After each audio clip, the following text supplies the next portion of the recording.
तर या संदर्भातली अपडेट आम्ही तुमच्यापर्यंत पोहोचवणार आहोतच। मात्र पंढरपूरमध्ये संपूर्ण तयारीचा आढावा घेण्यासाठी एकनाथ शिंदे दाखल झालेले आहेत। त्या दरम्यानच आपण हे दृश्य पाहू शकतो। एकनाथ शिंदे हे आता सध्या पंढरपूरमध्ये पोहोचलेले आहेत आणि संपूर्ण तयारी कशी सुरू आहे, कशी झालेली आहे या संदर्भात ते सर्व सविस्तर माहिती जी आहे ती जाणून घेताना दिसते।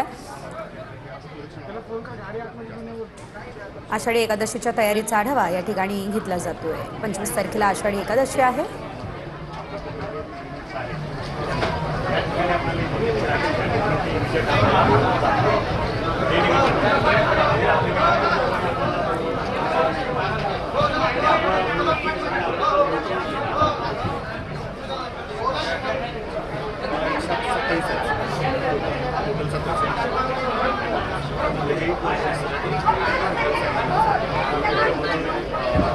तर आपण पंढरपूरमधली हे दृश्य पाहतोय। आषाढी एकादशीच्या तयारीचा आढावा घेण्यासाठी पंढरपूरमध्ये एकनाथ शिंदे दाखल झालेले आहेत। 25 तारखेला आषाढी एकादशी आहे आणि त्या पार्श्वभूमीवरती सर्व तयारी एकनाथ शिंदे जाणून घेत आहेत। कशा प्रकारे या ठिकाणी तयारी करण्यात आलेली आहे, शासकीय पूजा देखील केली जात असते, त्या संदर्भात देखील माहिती उपमुख्यमंत्री एकनाथ शिंदे यांच्याकडून जाणून घेतली जाते। अधिकाऱ्यांकडून संपूर्ण माहिती घेतली जाते। याशिवाय दर्शनासाठी काय व्यवस्था करण्यात आलेली आहे त्या संदर्भात देखील एकनाथ शिंदे जाणून घेत आहेत।